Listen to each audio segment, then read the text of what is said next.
I love aperture priority mode on this episode of Micromatic.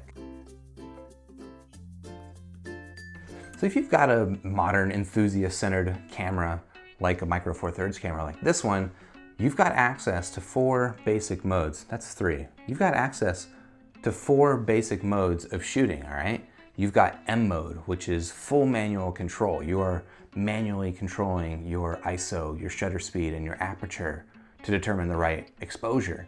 You've got P mode, which stands for Podomatic. I'm being told that's incorrect. It does not stand for Podomatic. It stands for program, which means automatic.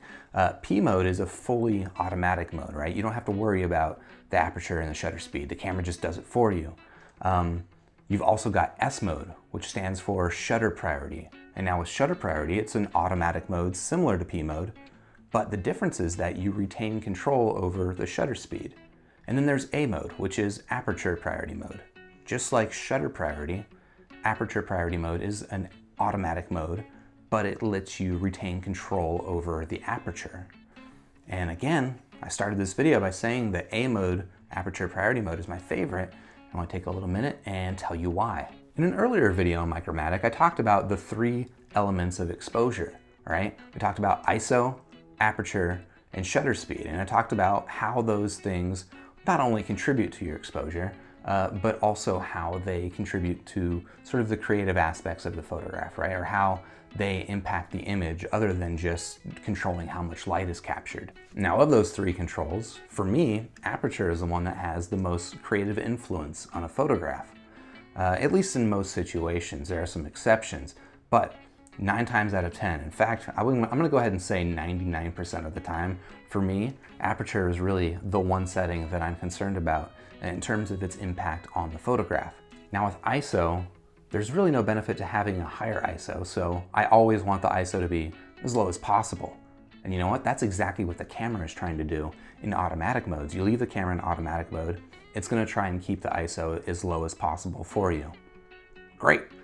Shutter speed, generally speaking, I just want the shutter speed to be as quick as possible. And again, that's exactly what the camera's trying to do in auto modes. The camera is trying to keep the ISO as low as possible, and it's trying to keep the shutter speed as fast as possible. And the reason that cameras do this is because it leads to the best quality images and it avoids camera shake, right? It avoids blurry photos when you don't want them. And so it's aperture that has a little bit more creative influence on the photograph.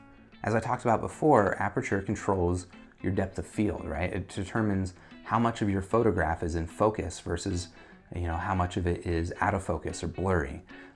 Aperture also controls or affects the sharpness of your lens, and so when you're taking a photograph where you want a really, really narrow depth of field, it's gonna make sense that you're gonna wanna open up the aperture as wide as possible.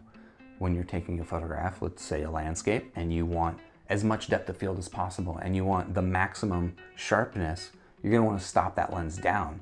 And by that I mean you're gonna close up the aperture a little bit. The shutter speed and the ISO in both of these scenarios, I just kind of want the ISO as low as possible, the shutter speed as high as possible, and in automatic modes like aperture priority mode, that's exactly what the camera is gonna do for me. I don't have to think about it.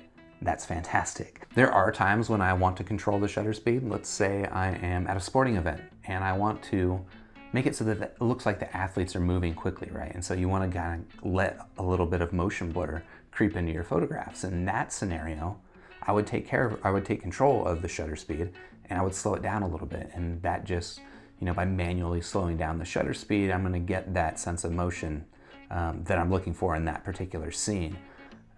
Or let's say I'm taking a really long exposure, right? If I need an exposure that's say 10 seconds or longer because either there's low light or I'm looking to create light trails or something like that, the camera's never gonna do that for me automatically. That's another scenario where I'm gonna need to take control of the shutter speed. But for me, the things I'm commonly taking photos of, it's pretty rare. For me, again, it mostly comes down to aperture. That's the thing that is top of mind for me. And while aperture priority mode is kind of my personal favorite, I do actually recommend aperture priority mode as a very good mode for beginners, right? Let's say you've just got a brand new camera. You've got a DSLR or a mirrorless camera and it's got all these settings on it. They can be intimidating, I'll be honest, right? If you just stick your camera into P mode, into Podomatic mode, you're gonna end up with fine photographs, right? It's not gonna give you terrible photographs. There's nothing wrong with using automatic modes. But you're not gonna learn the camera. There are gonna be certain scenarios where you really do need to control the shutter speed or the aperture manually. And if you don't have that experience with, controlling the camera manually, in aperture priority mode will give you that experience. If you don't have that experience, you might just be a little bit discouraged from even trying to do it.